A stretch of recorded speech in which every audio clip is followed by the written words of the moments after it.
like if you found the video valuable. The package was postmarked 3 days after the sender died. It was addressed to Miles Rourke, a private investigator semi-retired after a lifetime of chasing down liars, thieves, and the occasional missing heir. The sender? Elliot Kane, a man Miles hadn't spoken to in 11 years. The package contained a simple wooden box. Inside, a sealed envelope, a brass key, and a Polaroid of a corpse. Day 1, the photo. Miles studied the photo under the kitchen light. It was old, maybe 20 years. The man in it was slumped in a chair, head tilted. Dried blood behind his ear. Elliot's handwriting was on the back. He didn't kill himself. Start with the lighthouse. Miles shook his head. Elliot had always been cryptic. Dramatic. That's partly why their partnership fell apart. But this was something else. Day 2, the lighthouse. The key opened the back gate of an abandoned lighthouse just outside Grenton Bay, a place the two had worked a case in 2008. Inside the lighthouse, dust, silence, and something tucked under the third stair, a journal. The cover said, "Mt. Miles sat on the cold floor and began to read." Journal entry, March 4, 2001. He comes on Wednesdays, always brings cash. I count it, he looks away. I think he knows I'm not her. Miles kept reading. The writer wasn't Elliot, it was someone else, female, possibly in hiding.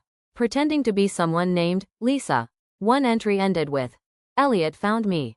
Said he'd keep quiet. He needed money. I paid." Day 3, digging deeper. Miles contacted an old forensics friend. He ran a name check on Elliot's last will.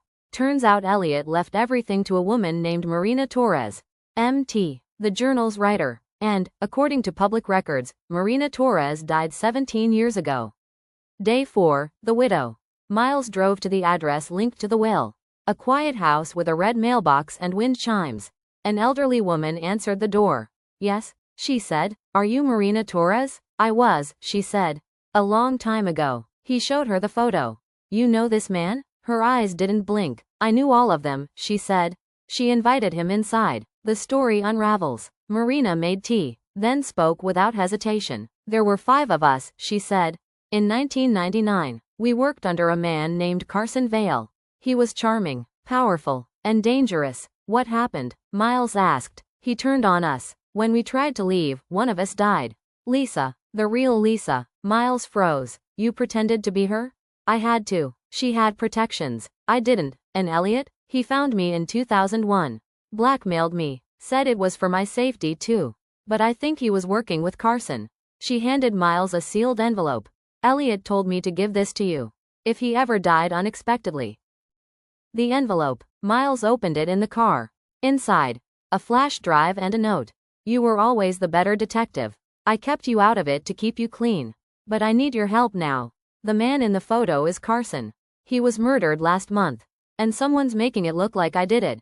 But I didn't. Elliot." The flash drive. The drive contained audio files, secret recordings. Carson's voice. Angry. Drunk. Mentions of forged passports. Smuggling. And something about a Wednesday drop, just like the journal said. One file ended with, "If Rourke ever finds this, tell him. Check the phone booth." Day 5, the phone booth. There was one old phone booth left in Grenton Bay, by the pier. Inside, tucked behind the receiver, was a second photo. Miles and Elliot, taken in 2009. But there was someone in the background, partially blurred, watching them. Miles zoomed in. It was Marina. The confrontation. He returned to Marina's house. "You said Elliot found you in 2001. But this photo's from 2009. She paused. "I lied." "Why?" "Because I thought you'd stop digging if I told you what you wanted to hear." He leaned in. "Marina, did you kill Carson Vale?"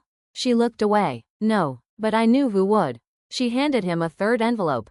No name, just a single sentence. "He always comes back on Wednesdays." The final twist. Miles went back to the lighthouse. This time, he waited until Wednesday. At 8:47 p.m., a black car pulled up. A man got out. Elliot Kane. Alive. Older. Thinner. But definitely him. Miles stepped out from the shadows. "You faked it." Elliot smiled. "Had to. Carson's people were closing in. Why drag me into it?" "Because you're the only one I trust." "Trust me to do what?"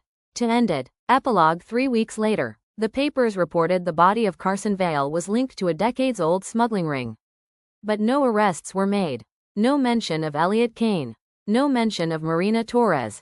Miles sits in his office, journal on one side, Polaroids on the other. Sometimes, when the wind is right, he swears he hears the old payphone at the pier ringing. He never answers, but he always listens.